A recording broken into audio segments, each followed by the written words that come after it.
यश मिल जाता है। न जाने कितने राजा हैं जो संतों के चरणों में आज भी जाते हैं और इसका फल पाते हैं। पहले तो सब करते थे, आज भी बहुत है, और उसका फल पा रहे महाराज। आप जो चढ़ा देते हैं संत के चरण में, वो केवल चढ़ नहीं गया, वो आपके भाग्य में चढ़ गया, आपकी डायरी में चढ़ गया, आपके लिखता विधाता के यहाँ पेन में चढ़ गया। न जाने वो कहां कहां लिखा जाएगा, चढ़ा जाएगा।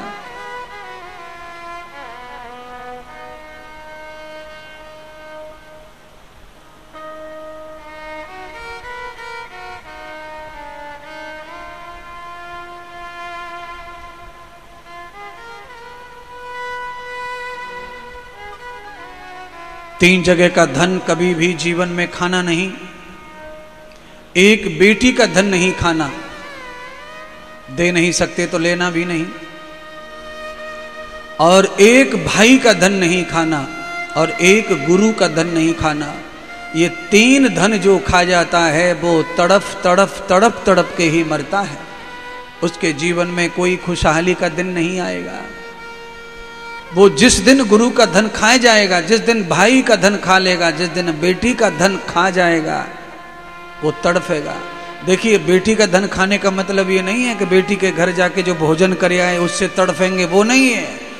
वो तो आपका हक है, बेटी का धर्म है। वहां जाएंगे, आप चाय पियो, भोजन करो, सो रहो, बेटी आपकी सेवा करे, वो तो उसका फर्ज हो रहा है। पर बेटी के धन खाने का मतलब होता है कि उसकी संपत्ति को हड़प कर जाना।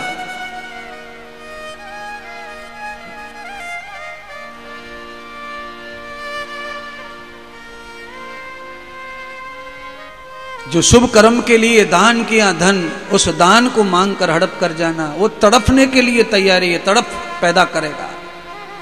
आपका जब भविष्य आएगा तब उसके परिणाम आपको दिखाई पड़ेंगे। क्यों? ऋषियों ने बड़ा रिसर्च किया होगा, तब ये पद लिखे, ये शब्द लिखे। मैं कहां से बताता, मैंने भी तो कहीं पढ़ा ही होगा।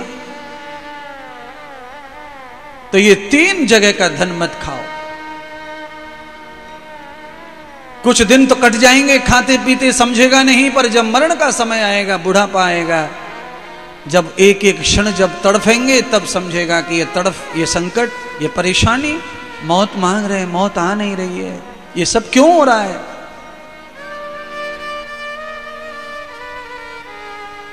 आज तक कोई सुखी नहीं हुआ। ये तीन स्थान पर खाने वाला। थोड़े दिन अपनी मौज मस्ती कर लो, लौट के वहीं आ जाओगे जिस गड्ढे में पहले पड़े थे। मैंने अपने इतने लंबे जीवन की यात्रा में मैंने किसी को भी सुखी नहीं देखा। जिसने इन तीन जगह का धन खाया, मैंने उनका कभी वर्चस्व नहीं देखा।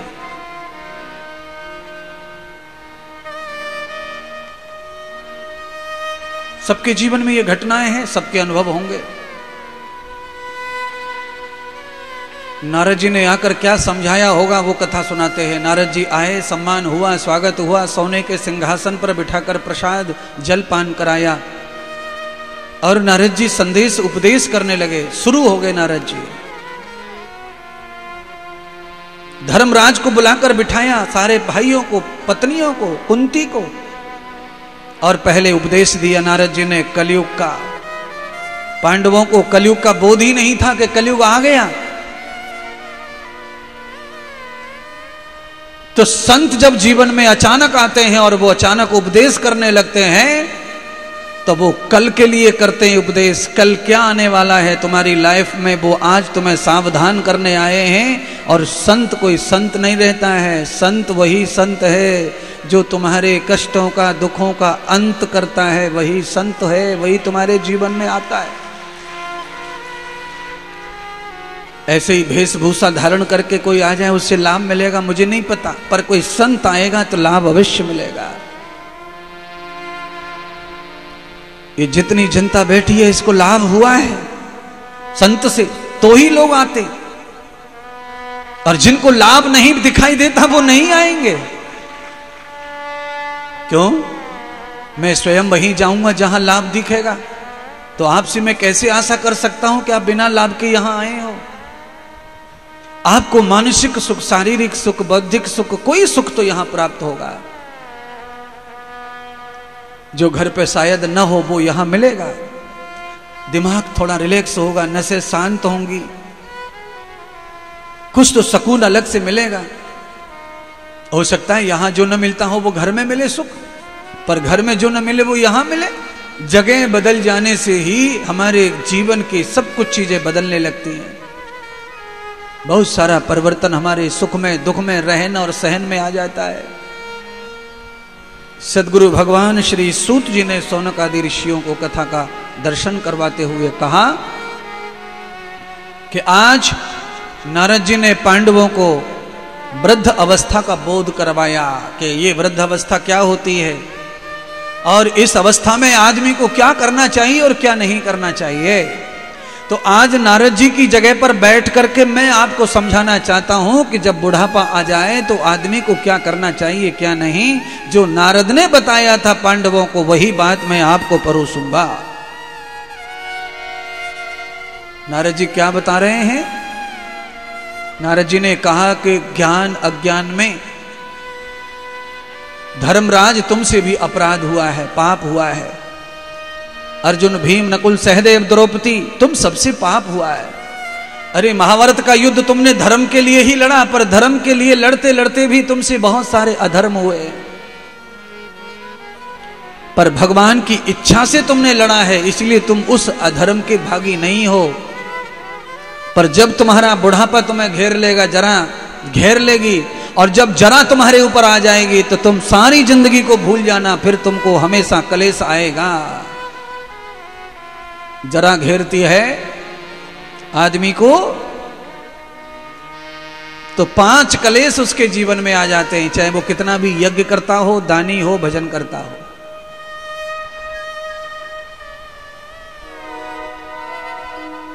उसके जीवन में कलेश, दुख आता है, अस्मिता आती है, अविनिवेश आता है।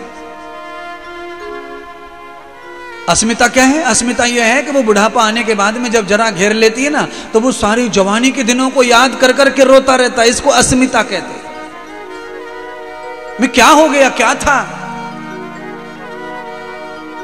और एक जमाना था कि बच्चा मिट्टी खा रहा है, थप्पड़ मार दिया, और आज का जमाना है कि बच्चा लात लेकर, घूसा लेकर बैठा है। बाबा ने, पापा ने थोड़ी भी कुछ बोला तो घूसा देगा। सबरे बाबा के दांत तो थे नहीं, मसूड़े तक उधेड़ लेगा। इसको अस्मिता कहते हैं। ये अस्मिता के ऊपर है, मान सम्मान के ऊपर बहुत आंच आती है बुढ़ापे में। कोई भी माता पिता औलाद को इसीलिए नहीं सींचता कि बुढ़ापे में वो सामने खड़ा होकर शेर की तरह हमें डराए और हमें बकरी बना दे। दुनिया के हर माता पिता का सपना एक ही है कि बुढ़ापे के लिए ये बच्चा मेरा लाठी है, ये बच्चा मेरा सहारा है, मेरे बुढ़ापे में यही बच्चा मुझको सब कुछ देगा। ये सोच के लोग बच्चा पैदा करते हैं, आगे बढ़ते हैं। अभी दूसरे देशों में चले जाओ, जिन देशों में बहुत डेवलपमेंट है, वहां कोई औलाद बोलाद पैदा नहीं कर रहा, न कोई शादी करना चाहता है। अब भारत में भी डेवलपमेंट आ गया, भारत भी अब 2-3 नंबर पे आ गया, तो अब यहां पर भी शादी नहीं करना चाह रहे बच्चे, और बच्चे नहीं करना चाह रहे। शादी कर ले तो औलाद के चक्कर में नहीं पड़ना चाह रहे। क्यों नहीं चाह रहे? क्योंकि जो तमाशा हो रहा है जगत में, उसे तमाशे को देख के भी और तमाशा ना हो, इसीलिए अपने आप को अपने में ही खो करके जीना चाहते हैं। और वो बहुत अच्छा भी है, श्रेष्ठ है।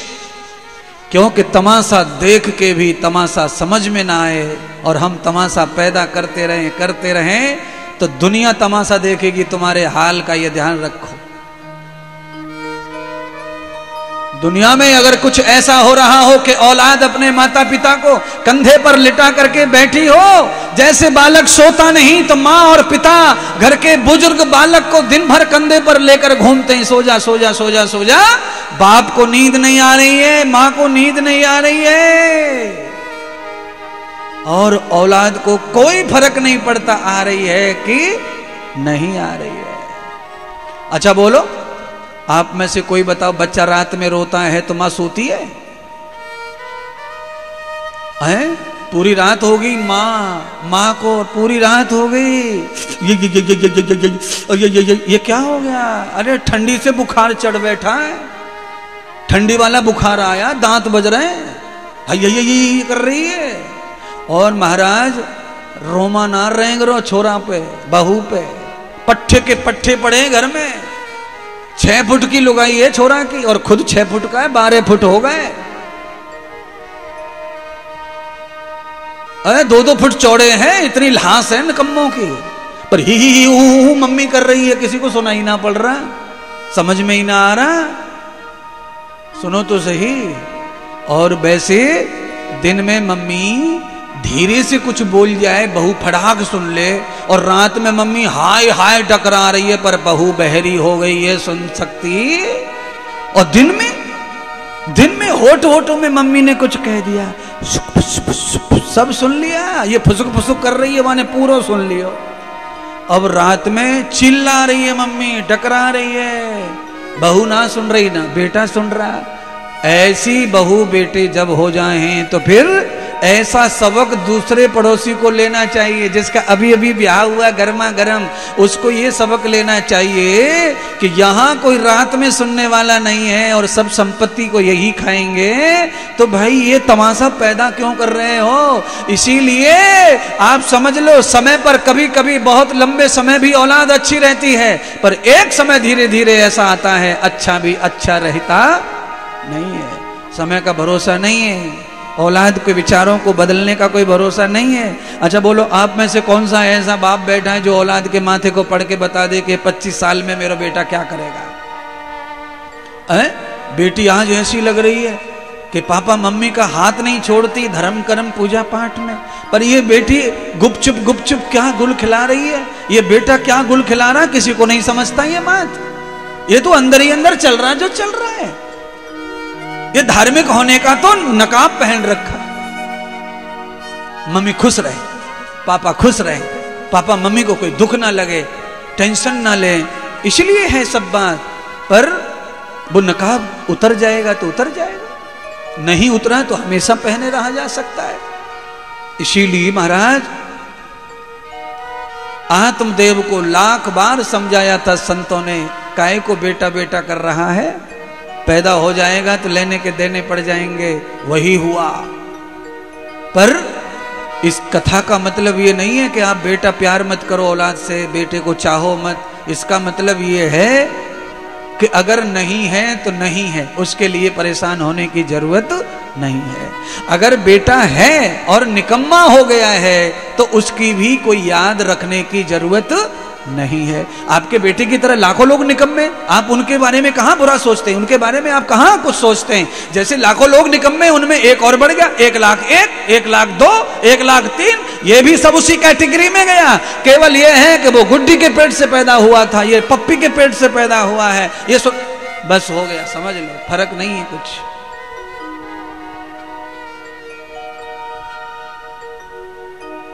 कुछ नाम ऐसे हैं मेरी कथा में को बार बार आते हैं, कोई माता नाराज मत हो जाना भैया।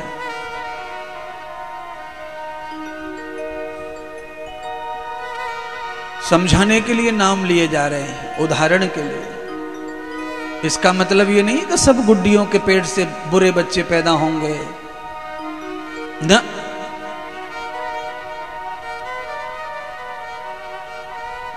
तमाशा बने तब मैं कह रहा हूं, अगर कोई होनहार है आपको संभाल ले, सेक ले, संभाल ले, पूज ले, प्यार कर ले, आपके बुढ़ापे को सम्मान दे दे, तो 1 क्यों होना, 5 होना, 6 होना, 8 होना, 10 होना।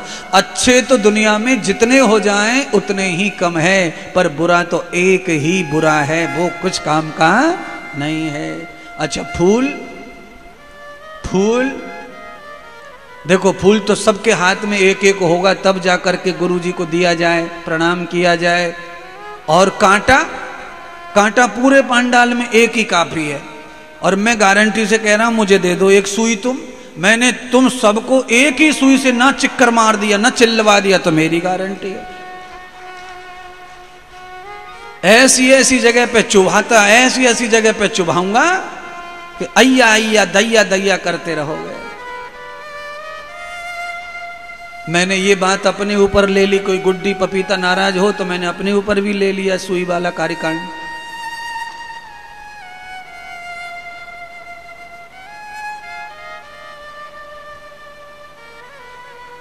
कहने का तात्पर्य सुई से और फूल से है, अच्छाई और बुराई से है।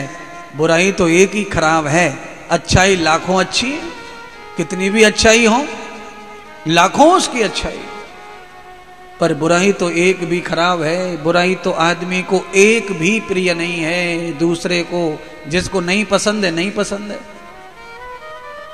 बुराई के चक्कर में अच्छाइयों को बर्बाद कर देते सब। बुराई से सब अच्छाइयां मिट जाती हैं, कोई अच्छाई रह नहीं जाती फिर। इसलिए प्रयत्न ये हो, नारद जी ने कहा कि अब तुम्हारा समय आ गया है कि राज्य का त्याग कर दो और सन्यास लेकर हिमालय जाओ। क्यों? यह गलती जो तुम कर रहे हो, यही गलती तो धृतराष्ट्र ने, गांधारी ने की थी। उन्हें विदुर आए और उनका उद्धार हो गया। नारद जी ने जब ये संदेश दिया कि गांधारी और विदुर दोनों भगवान कृष्ण के चरणों में चले गए हैं, तो पांडवों को बड़ा आनंद आया, बड़ा खुशी मिली, हमारे पितरों का कल्याण हो गया। महाराज, आप इस बात का स्वार्थ मत रखो कि तुम्हारे माता पिता का कल्याण हो जाए, तुम्हारी मम्मी की देवरानी जेठानी का कल्याण ना हो जाए तब भी तुम सुखी नहीं रह सकते। तुम्हारे घर में तुम्हारे पिता के जितने भी भाई छोटे बड़े हैं, सबको कृष्ण के चरण प्राप्त होंगे, तब ही तुम्हारे पितर खुश माने जाएंगे। तुम्हारा पापा खुश, चाचा दुख में पड़ा है, ताऊ जी नरक में पड़ा है, तो पितर खुश नहीं है तो तुम्हारे घर में खुशहाली नहीं आएगी। चाचा, काका, ताऊ, ताई, चाची, ये सारा कुल तुम्हारा वैकुंठ का वासी हो जाएगा, तब तुम्हारे पितर खुश होंगे, तब तुमको पितर दोष नहीं आएगा, तब तुम्हें शांति मिलेगी, सुकून मिलेगा, उन्नति मिलेगी, सुख मिलेगा, समृद्धि मिलेगी।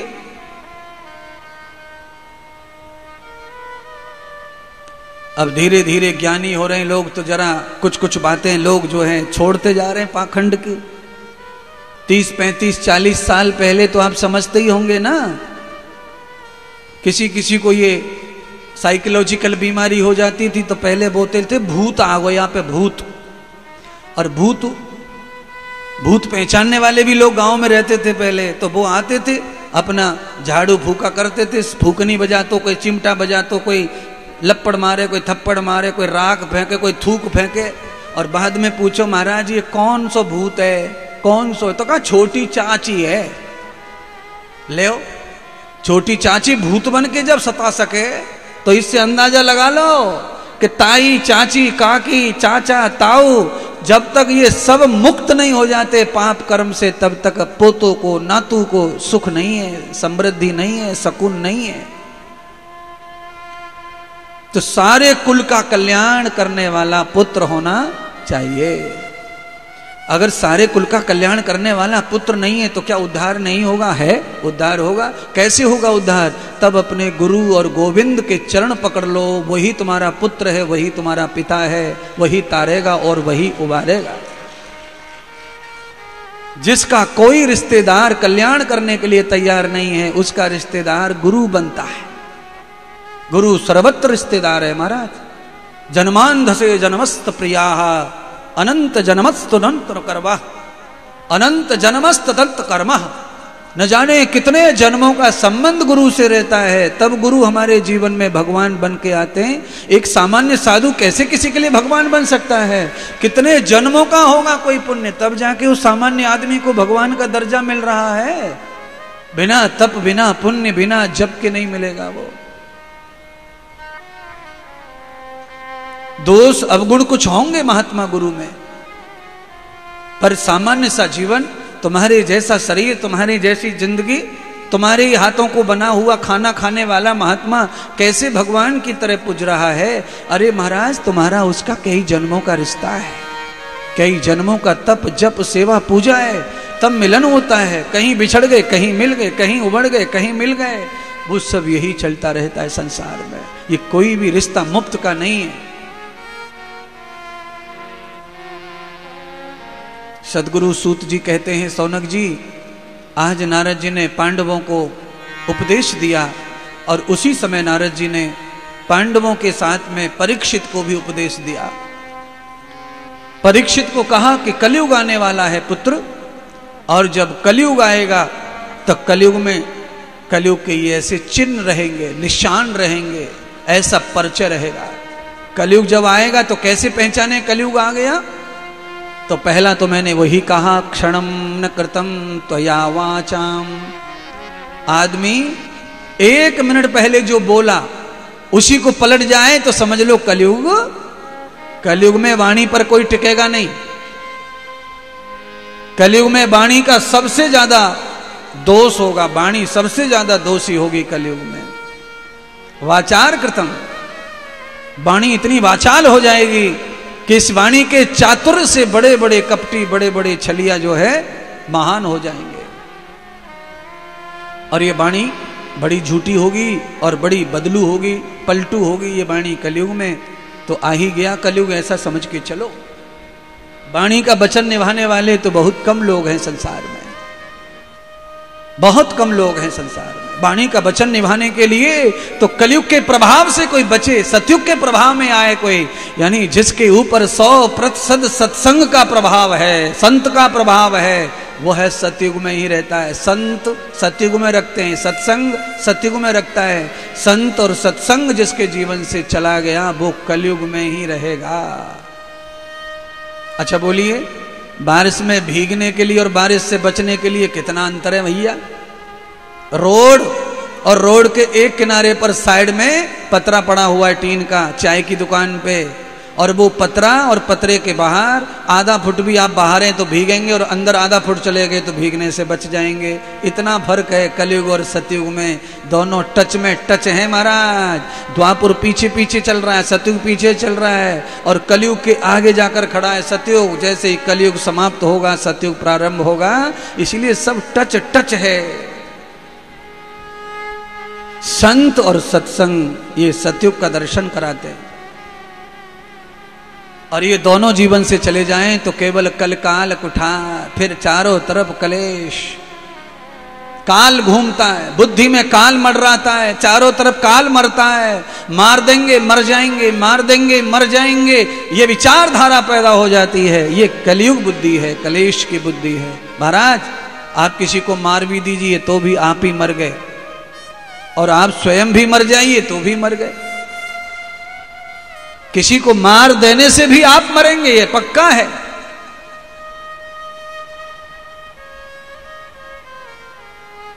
किसी का आपने अगर बुरा किया है तो आपका बुरा अपने आप होगा साथ में। ऐसा नहीं है कि आपको फूल बरसाए जाएंगे। आप किसी का बुरा कर दीजिए, आप किसी का अपमान कर दीजिए, आप किसी की इज्जत उतार दीजिए, और उसके बाद आपके फूल चढ़ेंगे, माला चढ़ेंगे, झंडे लगेंगे, जय जयकार होंगे, तुम्हारी समाधि और शहीद का दर्जा मिलेगा, भूल जाइए। ऐसा नहीं होगा। आप जब जैसे ही आप किसी का आलोचना, अवहेलना और अपमान करेंगे, आपका भी साथ में हो रहा है। ये तो आपको नहीं समझ रहा है, बस वो बात है।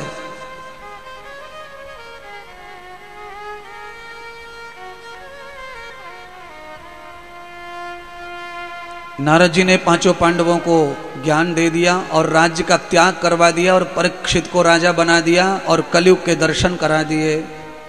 भाई दर्शन कराने वाला कौन होता है? समय का दर्शन कौन करा सकता है? तो कहा समय का दर्शन केवल कोई साधक, तपस्वी, साधक, साधना, संत ही करा सकते हैं। क्योंकि कल काल का दर्शन कराने के लिए ग्रंथ लिखे, शास्त्र दर्शन लिखे, उनमें बहुत सारे सूत्र सिद्धांत जो हैं हमें समय का दर्शन करा देते हैं, ज्ञान दे देते हैं। सम्यांतरचित त्वया भूतां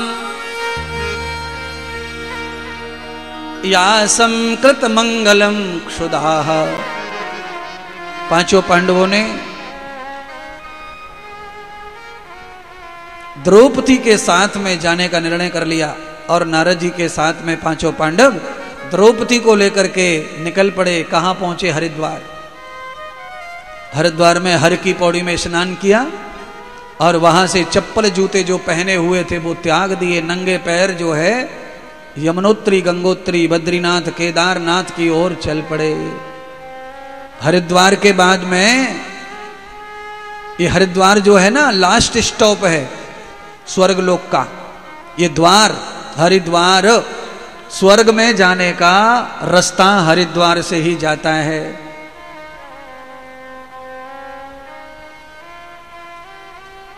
हम उत्तराखंड की धरती को स्वर्ग मानते हैं, देव भूमि मानते हैं तो स्वर्ग ही मानते हैं।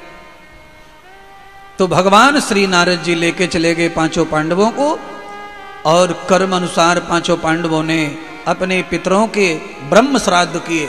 बद्रीनाथ में जाकर ब्रह्म कपाल श्राद्ध कर दिए, क्योंकि मरने से पहले अपने पितरों का श्राद्ध तर्पण और उनकी मुक्ति करना बहुत जरूरी है, नहीं तो हम भी मरकर भटकते ही रहते हैं। इसीलिए अपने पितरों का उद्धार करके मरना। ऐसा न हो कि तुम टालते टालते चले जाओ कि अगली साल कर आएंगे, परसों कर आएंगे और तुम्हारा ही कल्याण हो जाए, तो तुम्हारे ऊपर ही वो चला जाएगा। इसीलिए न पैसा संग जाता, न मिट्टी, न पानी, न मकान, न दुकान, न सोना, न चांदी, कितना भी रख लो चुपचाप चुपचाप जाएगा कुछ नहीं।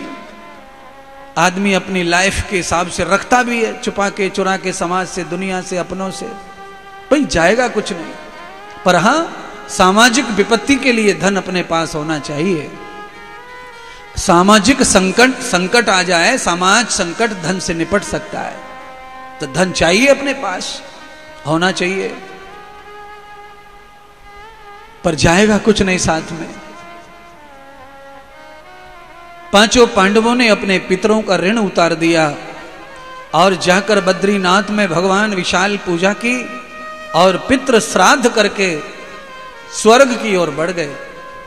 नकुल, सहदेव, द्रौपदी आदि सभी स्वर्ग चले गए और अंत तो गत्वा धर्मराज युधिष्ठिर के लिए भी विमान आ गया और वो भगवान युधिष्ठिर मुक्ति को प्राप्त हो गए, मोक्ष को प्राप्त हो गए। साथ में विदुर जी, साथ में उनके कुत्ता भी था।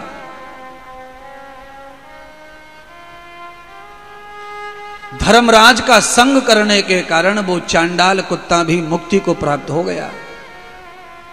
ये संग का प्रभाव है। अगर हम किसी श्रेष्ठ का संग करते हैं मरते समय तक, यानी कि दुनिया में कितना भी इधर से उधर परिस्थिति आ जाए पर हम संग नहीं छोड़ें, अगर ये भाव किसी का है तो फिर मरा हुआ साथी भी तुमको उस पार ले जा सकता है। संग चाहिए पर मरते समय तक। और जो हल्के कानों के हैं उनका संग कल है, आज नहीं, आज है कल नहीं। क्योंकि जब तक जीवन है ना तब तक तुम्हें कुछ न कुछ नया नया सुनने को मिलेगा। 10 लोग तुम्हारी प्रशंसा करेंगे तो 2 लोग तुम्हारी आलोचना भी करेंगे, और ये तो संसार का नियम ही है। अगर प्रशंसा तुम ले रहे हो, तालियां तुम्हारे लिए बज रही हैं, तो आलोचना कौन सुनेगा? आलोचना किसके लिए है? फिर जिसकी स्तुति है, प्रशंसा है, आलोचना भी उसी की है। क्यों? आलोचना जिसकी हो रही है ऐसी नहीं हो रही है। आलोचना तब ही होती है जब उस व्यक्ति में कोई बात होती है। जिसमें कोई बात है ही नहीं, उसकी क्या आलोचना करेगा कोई, क्या स्तुति करेगा कोई? जो बेचारे गरे पड़े हैं उनकी कोई ना आलोचना कर रहा है ना स्तुति कर रहा है। पर जिसमें कोई बात है तो ही उसकी कोई बात है, अच्छी हो चाहे बुरी हो। सूत जी ने शौनक आदि ऋषियों को कहा कि पांचों पांडव पत्नी सहित स्वर्ग गए, धर्मराज अपने कुत्ते के सहित बैकुंठ चले गए, मुक्त हो गए। संगत का तो प्रभाव होता ही है। आप खेत में जो बाजरा बोते हैं, गेहूं बोते हैं, मक्का बोते हैं, फसल बोते हैं, तो आप जब पानी डालते हैं खेत में, तो पानी में जब आप खर्चा करते हैं, पानी दूसरे के ट्यूबवेल से लो तो वो घंटों में बहुत पैसे लेता है।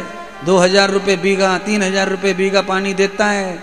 और वो पानी जब देता है तो हम तो गेहूं में पानी देते हैं, पर गेहूं की जड़ में जो घास पैदा हो जाती है उसको पानी मुफ्त में प्राप्त होके वो भी हरी भरी रहती है। इसीलिए किसी की जड़ में बैठे रहो, चरणों में बैठे, जड़ों में बैठे रहने से क्या होगा? जब कृपा होगी किसी महात्मा संत के ऊपर, वही कृपा तुम्हारे ऊपर भी होगी। संत अपने चरणों से कभी किसी को दूर हटाते नहीं हैं। कांटेदार भी पौधा रहते हैं, फसल के नीचे कांटेदार घास भी रहती है, फसल को भी सुखा दे ऐसी घास भी रहती है, पर फसल उसको भी ना नहीं बोलती है, भाई हम सूख जाएं मर जाएं पर तू खुश रहे। संत का स्वभाव ऐसा रहता है। अगर तुम खुश है ना गाली देने में दो, तुम्हें आनंद आना चाहिए, तुम्हारी उन्नति होनी चाहिए, तुम बड़े बनने चाहिए, तुम्हारा विकास होना चाहिए, तुम्हारे पास धन दौलत बंगला गाड़ी सब होना चाहिए, तुम सब दुनिया में रहने चाहिए। गाली देने से अगर तुम्हारी बरकत होती है तो रात दिन दो, पर जो आप किसी को दे रहे हैं वही आपको 100 गुना लेना पड़ेगा। आज नहीं तो बिल्कुल, आज नहीं तो कल लेना पड़ेगा। आप जो भी देते हैं वही मिलता है, आप जो भी देते हैं वही मिल रहा है हमारा।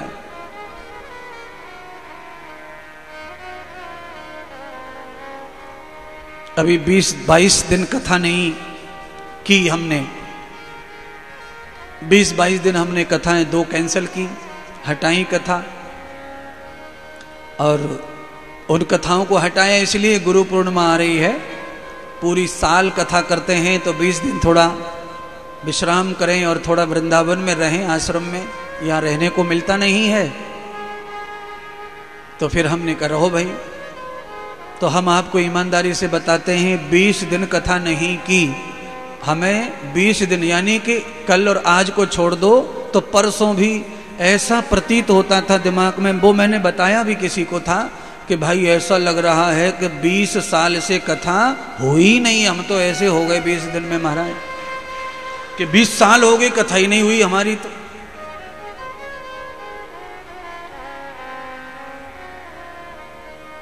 तो जो आप बांटते हो वही बढ़ता है।